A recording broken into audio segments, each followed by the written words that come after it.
Good evening. Welcome to the weekly Zohar class. This week we are reading the portion Nitzavim. Nitzavim in the meaning of we are standing in front of the court. We are less than a week before Rosh Hashanah, the new Hebrew calendar, the new year of the Hebrew calendar. And always this portion, Nitzavim, is read before Rosh Hashanah, the Shabbat before Rosh Hashanah. Nitzavim in Hebrew means standing in front. As a soldier, when you are standing in front of the officer, like the Farsi says Chabardar, that's the meaning of Nitzavim means you're standing straight in front of the court. This is it. Next week, less than a week, you're standing in front of the court. And I'm going to read from the Torah, the first sentence in English. It says, I forgot to turn this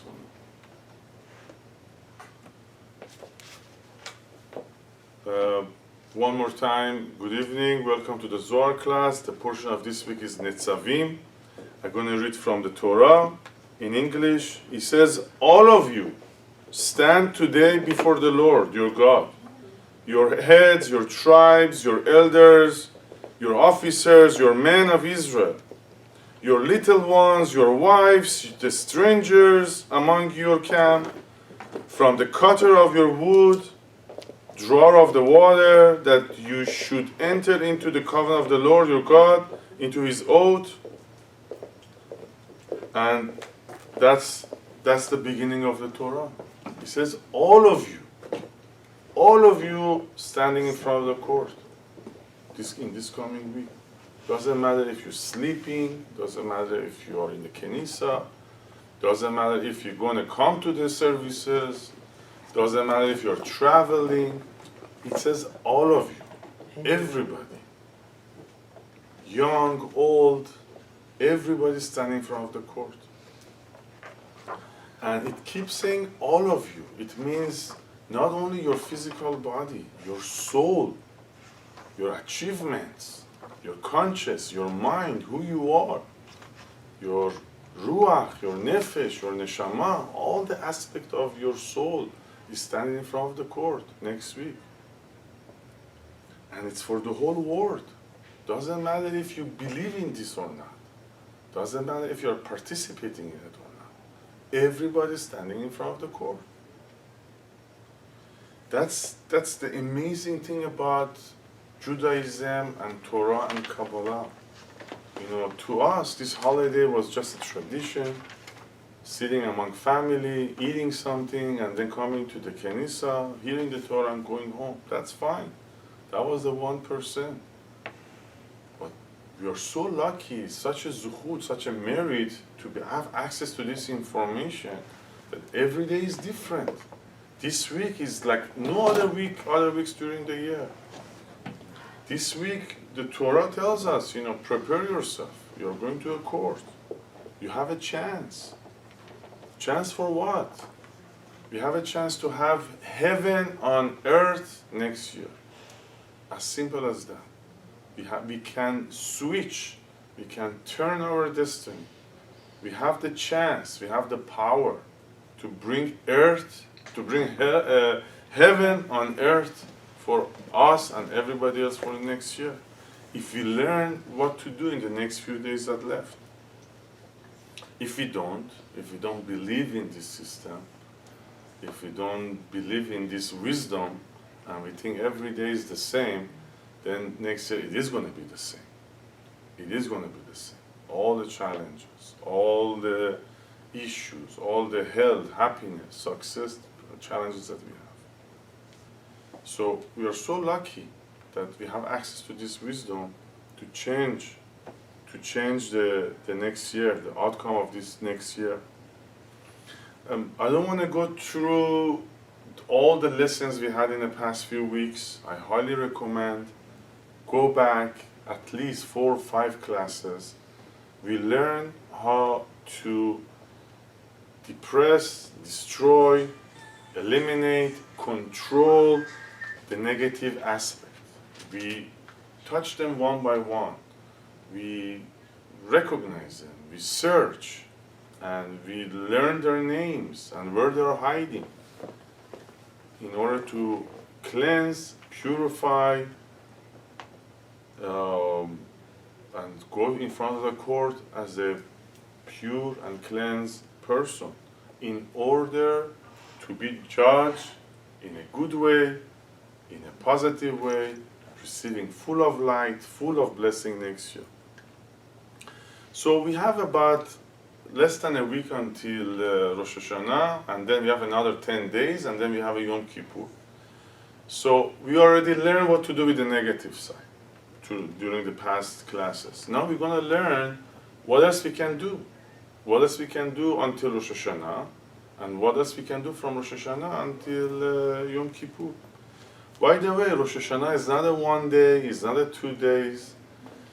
The process of the court, the process of standing in front of the court is 10 days.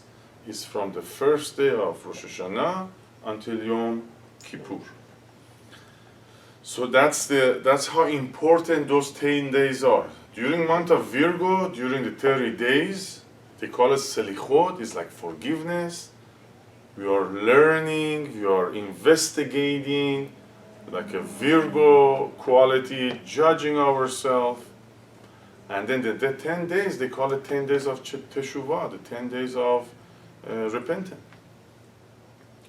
So the 30 days is to recognize the bad, to recognize, in Hebrew they call it Nefesh Behemi, in Farsi Nafs Heyvan, Amale Heyvani.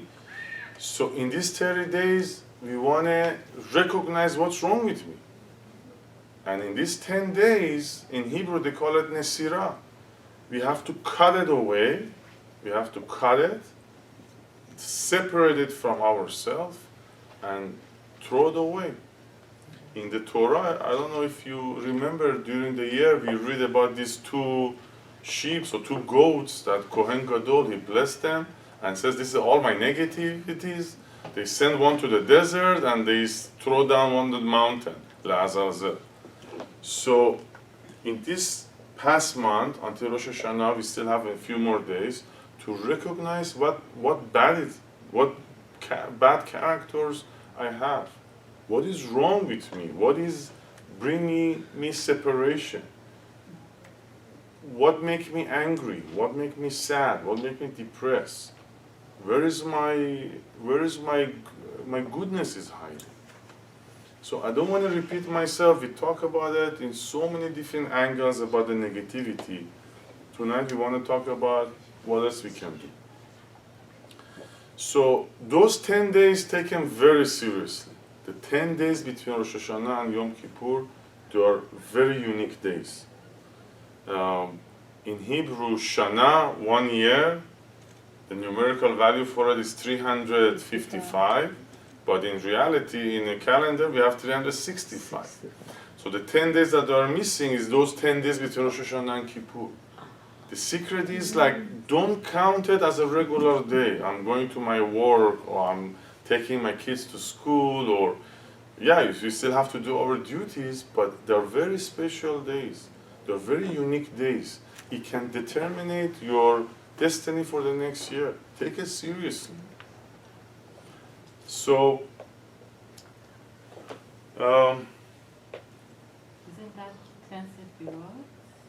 thank you very much for taking the punchline away from me. But so those 10 days, they are according to 10 Sefirot. The 10 Sefirot are the building block of the universe. Doesn't matter how many times I say it, but take it as a fact. Everything goes around this 10 Sefirot. The 10 days, and the sevens, and the columns. No wonder they call it the tree of life. It is tree of life.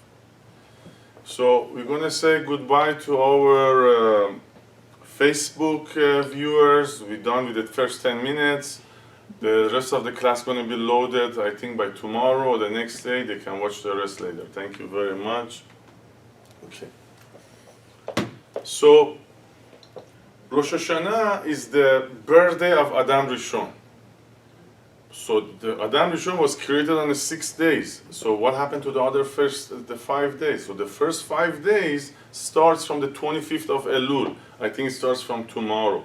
So the creation of the world starts tomorrow, and the birthday of Adam is on Rosh Hashanah. The first day he born, he make a scene. That's why we are going to a court for him.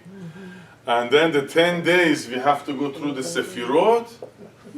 And on Yom Kippur, we get our gift. We get our present. We get our gift. So should I start with the gift or that we're gonna get? Or should I go start with the process of the 10 days? No, process. Let's start with the gift. You know, this way you're gonna. I'm gonna give you guys. I'm gonna give you guys. I'm gonna give you guys intensive to go through the 10 days. You know, you're gonna say it's too hard. You know, I don't want to go through it. So the gift we're gonna get, it's an awesome gift. It's, you know, we come to Kenisa, like Nader Joe many times says, we think so small. We think very small. We're asking for money. We're asking for health. We're asking for happiness. We're asking for our kids to go to university. Nothing's wrong with those things. But compared to the gift that is available, you're going to find out how humongous this gift is. The gift that we're going to get in Yom Kippur is Keter, is nothing but Keter. We are receiving the Keter. That's the gift we're going to get. You know, in spirituality, in Kabbalah language, let me move this one. In Kabbalah language, what is our purpose in life? What we are supposed to do here? In Kabbalah language, our purpose is to elevate Malchut to the Keter, to raise Malchut to the Keter. God created us in His own image, but we done so much. You know, we are selfish, we are negative. You know, we have desires, we want pleasures. So we disconnected ourselves from the Creator. We are distance ourselves from the Creator. So our purpose in life is to elevate Malchut to the Keter. I don't want to live only the physical world. Like we had many classes that what I see or what I feel, this is it. There's nothing behind it. That's Malchut. But there is so much goodness, you know, in higher levels. So we want to live in this physical world, but we want to have a consciousness of spiritual person. Kindness and love and light and share, you know, with no end. So the gift we're going to get on Yom Kippur is within Keter. What is within Keter? There is three aspects. There's three things in Keter it's our gift. The first one is Ratzon. I'm going to explain. Ratzon in Hebrew means desire. Having a desire. Can you leave the house without having a desire for something? Are you going to come to this class without having a desire? Is your children going to learn anything without having a desire? Without desire, there is no way we're going to move. We don't want to move. If you don't have a desire to go to a gym, to be healthier, you won't do it. So the engine force, whatever makes us move, is having a desire. You know, the fact you come to the class here is because you have a desire. If you don't have a desire to learn, to elevate, to change yourself, to educate yourself, to understand the rules of the universe, you wouldn't be here. So desire is everything. If you have a desire to make $1 million, you're going to make it. If you have a desire to build a synagogue, you're going to be able to build it. If you have a desire to achieve everything in your life, you're gonna make it. The problem is that we give up to the comfort, to the laziness. I'm too tired, I'm too busy, I don't have no priority, I have other priorities. There is a program on TV, there is something going on in the city. So you experience it in your life. If you have a desire to achieve something, you achieve it. There is no force in the world going to stop you. But the problem is, again, we prefer to be comfortable. We are lazy. You know, we come up with stories in our head. We come up with scenarios that, you know, to don't let us push further. So having a desire is a huge gift. Can you imagine tomorrow morning you wake up and you have desire for so many things and you're gonna achieve it? And the desire has different levels. Every year, you know, we can add to our desire. First time I ever heard Kabbalah, you know, said, wow, that was nice, that was beautiful, it makes sense. So I had a desire to learn more. So I followed the other side of the town, I stopped my, you know, wasting other times. I had desire for more and more and more. And every year I have a desire more for learning and more understanding. So where is the seed level of that desire is on Yom Kippur, on the after Ne'ilah. We get that gift. On Shabbat we get a spark of it too. When we go through the Musaf, you know the Musaf, it says Keter itnu lecha, the second time around we go, that's again, we get a tiny desire for another week. But in Yom Kippur, we get desire for the whole year. You know, everything is within the desire. If you're looking for health, if I have the desire to find a solution, you have the desire to talk to people, to open up to people, to ask, to share, to investigate, then I'm going to find a solution. If I'm looking for financial success, if you have a desire to get it, you're going to get it. The problem is, you know, the desire is huge. You know, we all have lack of desires. We know keeping this body healthy, you know, is important, but we don't have the desire to take care of it. We don't go to gym as much. We don't eat healthy as much. So the desire is the key to achieve everything in relationship. If there is a problem within family members, if you don't have the desire to fix it, you won't fix it. If you're looking for a soulmate, if you don't have a desire to, I want to start a family, no matter what. I'm not desiring this good-looking, handsome, rich, healthy, happy. No, I'm desiring to start a family. So having this desire is going to create a situation to find a soulmate. So the problem is that we have a lack of desire. And that's the biggest gift you're going to get in Yom Kippur. But we have to work for it. Sorry it took too long, but I want to make a point. The second one is oneg. The second gift, oneg. Oneg is pleasure. But none of those pleasures that we know on an everyday basis. I'm not talking about pleasure of eating. I'm not talking about the pleasure of vacation. I'm not talking about pleasure of, I don't know, any kind of bodily pleasures. No, I'm talking about delight.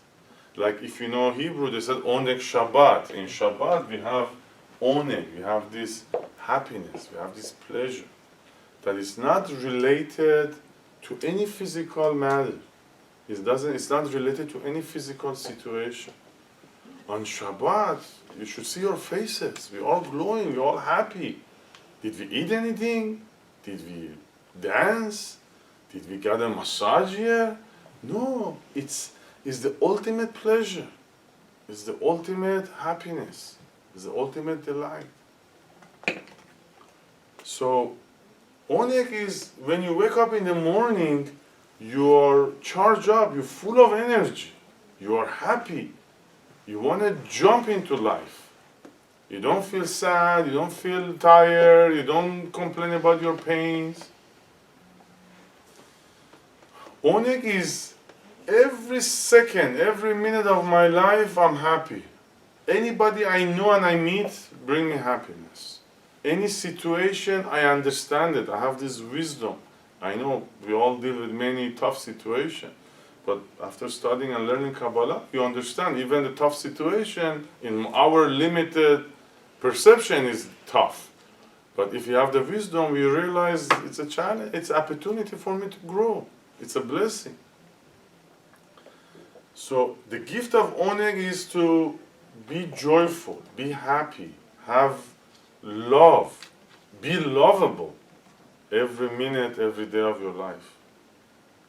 It's not easy. It takes many years to achieve this gift, to receive this gift. You know, through all these years, we saw many students, they come for a few classes, oh, I don't see any change in my life, so I stop coming. It takes a year. It takes a year. You have to prepare yourself. You have to study. You have to learn for a year. Then come to Kippur and receive this gift so you can continue for the next year. It's not going to happen. You have to go through this cycle of 1 year. You know, we live in a world of kavim, lines, but spirituality is all cycles. So every year is a cycle. You know, yeah, our body is here for 120 years, but our neshama is a cycle, is endless. So the sooner we become part of this cycle, we go through the Shabbatot, we go through the Mu'adim, the sooner we receive this gift of Yom Kippur. Coming to a few classes, coming to a few Shabbatot, it's good, but you have to go through these cycles in order to get the gift. We have to go through 52 Shabbatot. We have to go through all the Mu'adim. We have to go through 12 full moons. We have to go through 12 astrology signs. Not just for the event of it, to learn it, to study it. We always talk about the sign, you know, we always talk about the month that we are at. So we're learning, we're improving. So those cycles, those participation, being part of this wisdom and study kind of brings you to the graduation. Yom Kippur is your graduation. As much as you invested, as much as you participate, as much as you learn, as much as you transform yourself, as much as you cut away the negativity and you throw it away down the hill, then you receive more gifts. These gifts are infinite, they're limitless. The third and the last gift is emunah. Emunah means faith, faith in English. You know, we take this word very lightly. Emunah is amazing. Emunah means it's end of worriness, end of sadness, end of stress. If you have emunah, you're not worried about tomorrow. If you have emunah, you don't have stress. If you have emunah, you're protected.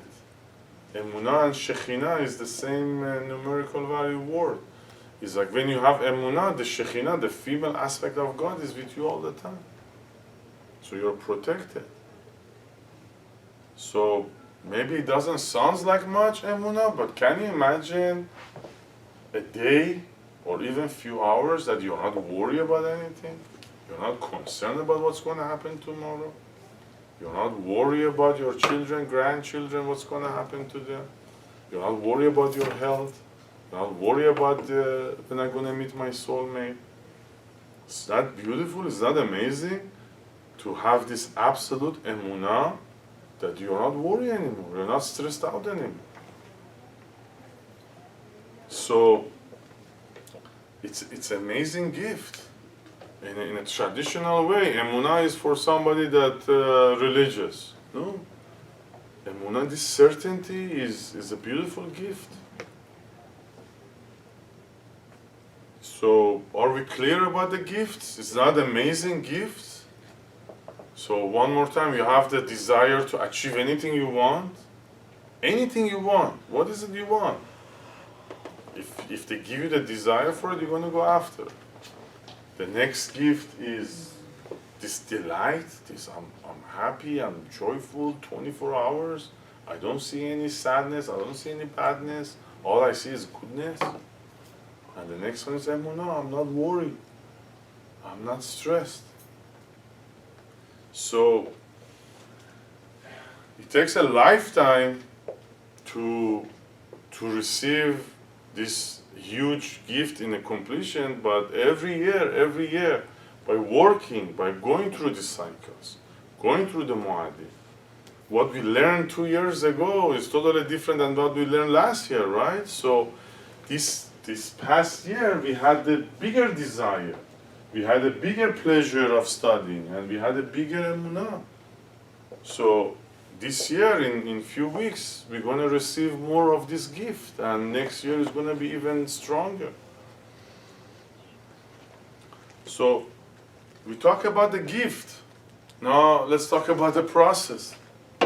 Let's talk about the process of what we are doing from now until Rosh Hashanah, and what we are supposed to do from Rosh Hashanah until Yom Kippur to receive this gift.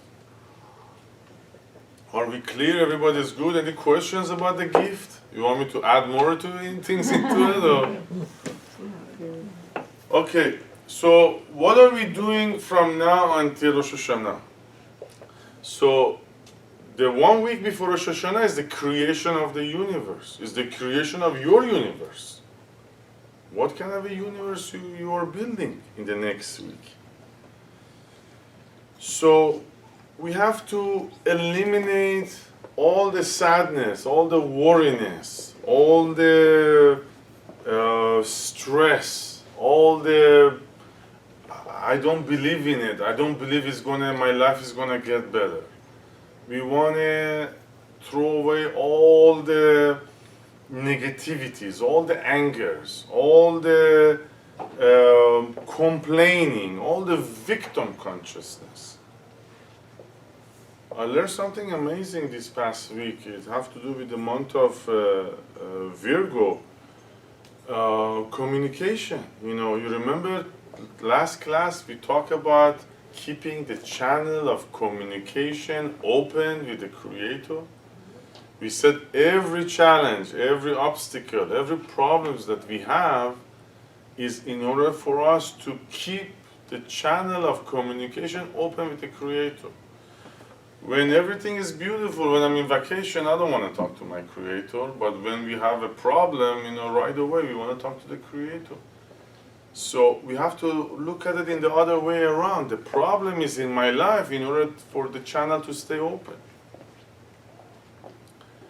So, during month of Virgo, we are so busy judging. We are so busy looking into ourselves.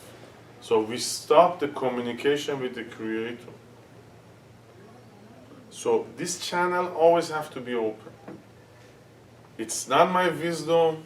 It's not my understanding. I want to make the Creator partner. If I want to make a decision, wait. Today we spoke with Susie. Don't make a decision. Don't jump on. Don't react. Even making a decision is reactive. Let the partner in. Let the Creator in. Sleep over it. See what you're going to dream. What visions you're going to have. So keep the communication open. All the victim consciousness, all the blaming. My life is like this because of this guy and that guy. No, all the blaming we want to throw away. No blaming in this coming week. No, overprotecting ourselves. No, not, like I'm guilty of something and I want to revenge somebody. I'm in a survivor mode, so I have to take care of myself only. That's lack of emunah. There is something in psychology called survivor mode. You know, I have a problem, I have to deal my problem. I don't want to talk to anybody else. I don't want to talk to the Creator either. So it's this lack of communication. Forget about the surviving mode. We all have issues, but we have to communicate about it. There is a beautiful, beautiful lesson, and you guys are gonna love it. I want to share with you guys what we are supposed to do in the next coming week. All of us, we have issues. All of us, we have challenges. There is no person on this planet that doesn't have a challenge, doesn't have an obstacle. So, how we solve our problems usually? You know, if I have an issue, if I have a ticket or whatever, if I have a challenge in my life, how we solve it? Usually we talk to a friend, usually we talk to a spiritual person, and we ask him, you know, can you solve my problem? Do you know the solution for my problem? And usually, for the other person, it's easier. It seems like, you know, in my mind, my issue is such a monster, there is no solution.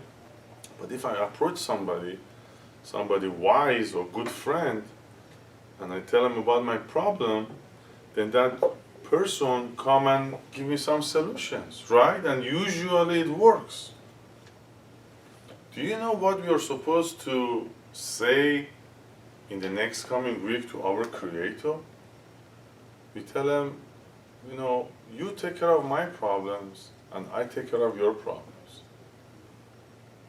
Because we just talked about it a few seconds ago. It's easier to solve other people's problems. It's for our own problems are huge, it's monsters, you know, we cannot deal with it even. But it's easier for other people to give us a solution. So who's the master of all? Who's the smartest of all?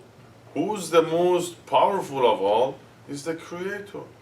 You tell him, hey, Creator, honestly, I cannot solve my problem. You solve my problem, and I'm going to solve your problems. So the next question is, what is the Creator's problems? You think the Creator has problems or he doesn't have problems? I know what the answer is. He has more problem than anybody else. He has all the people's problems. Good answer, thank you very much. Maybe individually we have 1 or 2 problems. The Creator God have to has deal with billions. 7 billion people and problems. Mhm. So this sentence that the Kabbalists come up with, that you take care of my problems and I take care of your problems, comes down to the basic rules of Kabbalah, tikkun olam, correction of the world. So, hey, you know, I cannot solve my problem. I honestly, I cannot. To me, in my wisdom, in my knowledge, with my abilities, I cannot solve my problem. So I give it to you. You handle my problem. I'm gonna go and deal with your problems. Maybe there is a poor guy. Maybe there is a hungry guy. Maybe there is a guy doesn't have a place to sleep. Maybe there is a guy he's sick. Maybe there is a guy he's lonely. Or even changing ourselves. Or even changing ourselves. Thank you very much. That's a beautiful one. Because our problem is his problem also. So, write down this sentence. Read it every day from now until Rosh Hashanah. Keep it in front of you. Please take care of my problem and I take care of your problem. So, it's a basic rule of Kabbalah, you know, tikkun olam. First I have to correct myself, thank you Susie June, and then I have to help with the tikkun olam. Tikkun olam is not solving the Middle East problem. Tikkun olam is whatever is in your plate. Many times I mention it. Making a phone call, make somebody happy with your smile. You know, holding somebody's hand. Participating in this class is tikkun olam.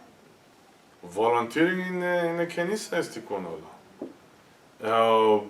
saying a good word, letting somebody to pass in front of you in a freeway. That's tikkun olam. We start from small things, basic things.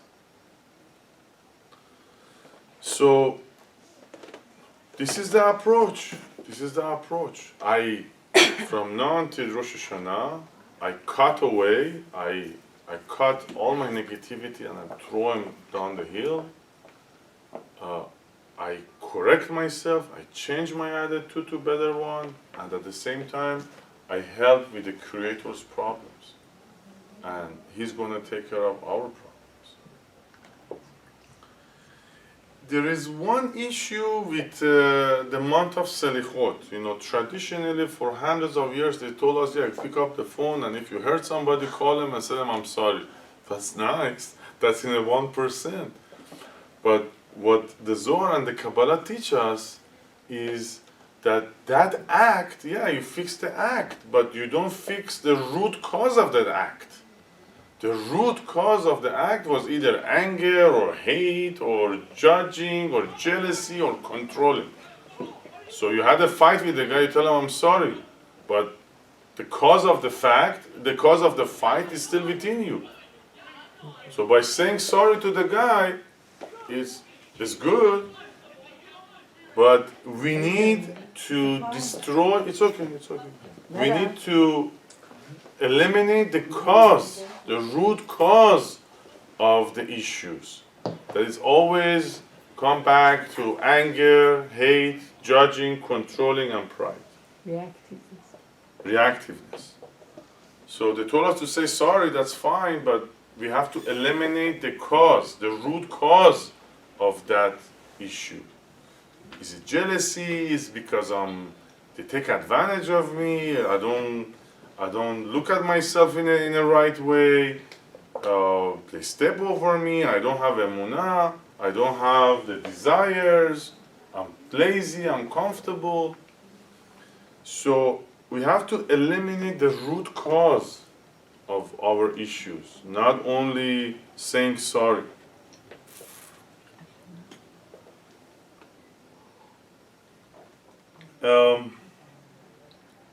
That's the beauty of Kabbalah, and Torah is a way of life.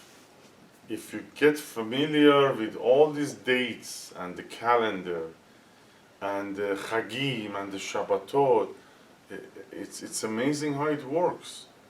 It's a way of life. It's a blueprint of the universe. It's not an occasion just to eat and be happy. It's the cycles that determine our future.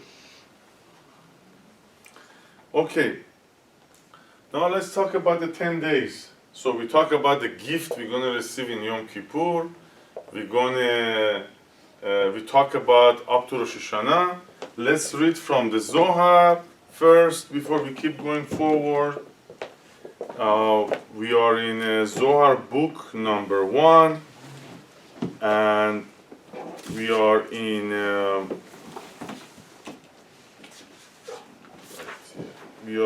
page 111, section 185.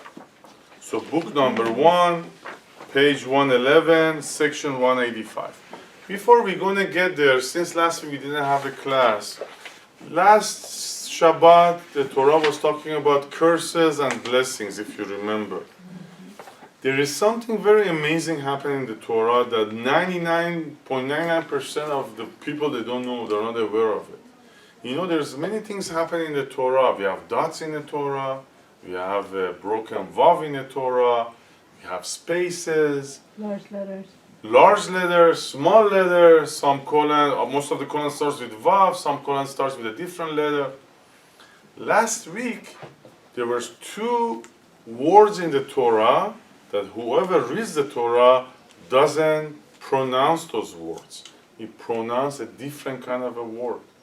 Moshe Rabbeinu taught us that he wrote the Torah, but he told us to not pronounce those 2 words, pronounce something else. Like the way we write Yud Hey Vav Hey and we pronounce Adonai. There were 2 words before the curse starts that we change it.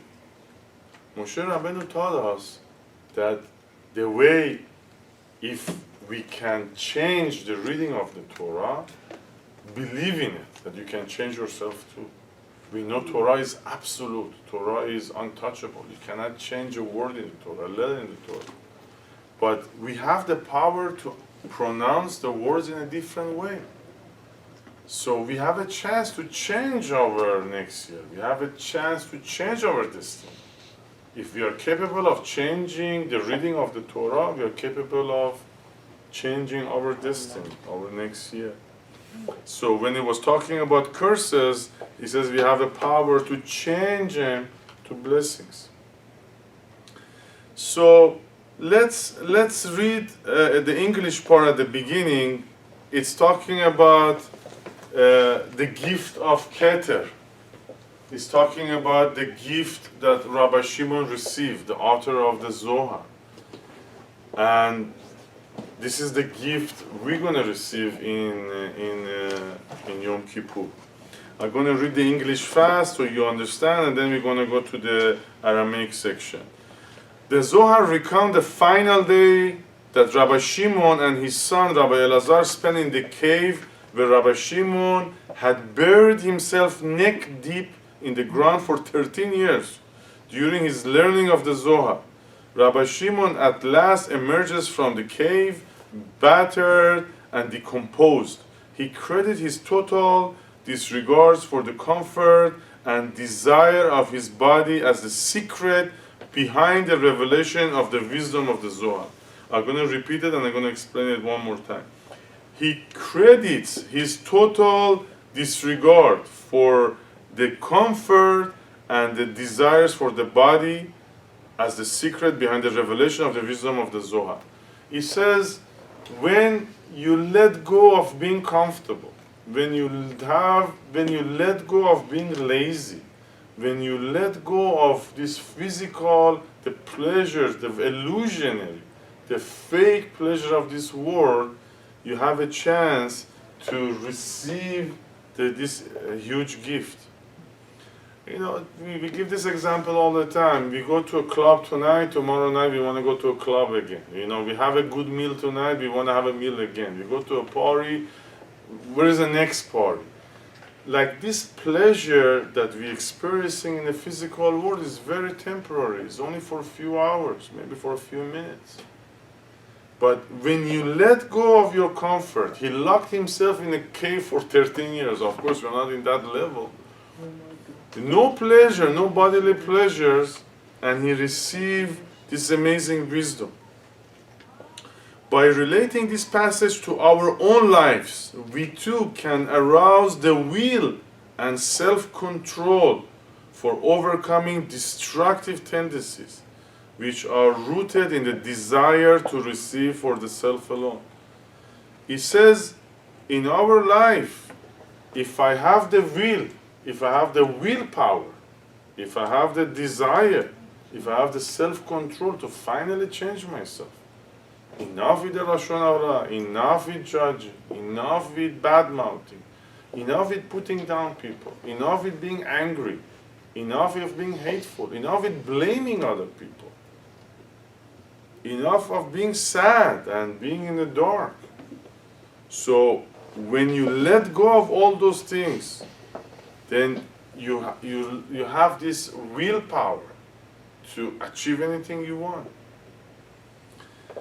Let's read the Aramaic. Don't cross your hands, don't cross your legs. Rabbi Pinchas hava shachiach kami de Rabbi Rachumai bekif yama de gunasa ubenun rav ukishisha dimayon hava ve'einav estalku milachmi. אמר לרבי פנחס, ודאי שמענה דיוחאי חברנה היד ליה מרגלית אבן טבע והסתכלית בנהורה דהי מרגלית נפקה כנהירו דשימשה מנרתקה ונהרה כל עלמה. Rabbi Pinchas frequently visited Rabbi Rachmi, who lived at the shore of the Sea of Galilee. He was a great man who was full of years and had lost his eyesight. He said to Rabbi Pinchas, I have heard that our friend Yochai, that's Shimon Bar Yochai, has a jewel, a precious stone, namely a son. And I have observed the light that shines from the jewel, and it shines like the radiance of the sun as it emerges out from the shed and illuminates the whole world. What was the gift of Rabbi Shimon Bar Yochai? His son, Rabbi Elazar. He was shining. He was like a jewel. He was illuminating the whole world. So, yeah, Rabbi Shimon did all the hard work, but his son was this precious stone, was precious jewel. He illuminated the whole world. You don't want your children. The children is also a metaphor for anything we do, anything we touch. Our product. Our product. So when you let go the comfort, when you have the willpower, I want to change my life. Rabbi Shimon, he could live, he lived in actually a very nice place in Tzfat, but he chose to live in a cave. He says, I want this wisdom. I give up all the pleasures to get this wisdom. So, and he already did the hard work for us. All we have to do is to learn it and study it. So, when we have this willpower to change ourselves, any product, anything we touch, our children, everything around us is going to be like a jewel, it's going to shine. Now let's go to the 10 days. How much time do we have? It's okay. We have enough, just let's go. So Run through the the 10 days, between Rosh Hashanah and Kippur, the first day is Keter, and the last day is Malchut. The Yom Kippur is Malchut. The Rosh Hashanah, the first day of Rosh Hashanah is the Keter. What we do the first day and the second day, we blow the shofar. We blow the shofar, So we have to cleanse 10 aspects about ourselves. We have to go through the 10 sefirot and we have to cleanse the 10 aspects about ourselves. The first two is so difficult, is next to impossible. That's why we need the help of the shofar. 101 blowing on the first day and 101 blowing on the second day. What is the correction of Keter? What I'm supposed to correct in myself? Like we said, Keter is changing ourselves, is having the willpower to have a better year, having the willpower to elevate my consciousness, to cut away this negative from me. It's so difficult that our wonderful Father help us out, that He make it a holiday for us, so we don't have to deal with the everyday business, everyday life, so we can sit down and calculate. I'm in front of the court.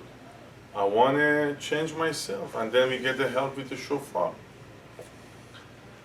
The second day is chokhmah. We need this wisdom. How are you going to change yourself? How are you going to become a better person without wisdom? There's a lot of philosophies out there, but without knowing Kabbalah, Torah, and Zohar, we cannot use and take advantage of those special days. So the chokhmah and the wisdom is also very hard to achieve. The Kabbalists, they call the shofar mochin. Mochin is what's inside the bones. How do they call it in English? Marrow. Marrow. Bone marrow. The Kabbalists compare the blowing of the shofar to a bone marrow. And bone marrow is the seed level, is our essence. If God forbid somebody has an issue with the bone marrow, like doctor, either if it's sick they inject it to them, or a sick person needs a bone marrow. So the Kabbalists compare the second day to a bone marrow because this is what we need. This is the chokhmah we need. It's hard for us to, with this limited time that we have, it's not enough time to achieve all the chokhmah. So the second day of the shofar, the second day of the holiday, help us to achieve the wisdom that we need. I want you guys to take a note. Call each other. Call me and remind me every day what you're supposed to do. Because if we go through these 10 days of the process, we're going to receive this awesome gift. What is the correction of the third day? Bina. Understanding. You know, honestly, we don't have enough understanding. What happened to all the love and compassion and the care? You know, we choose and pick who we want to have understanding for, who we want to care for. Don't point at people, don't name people, don't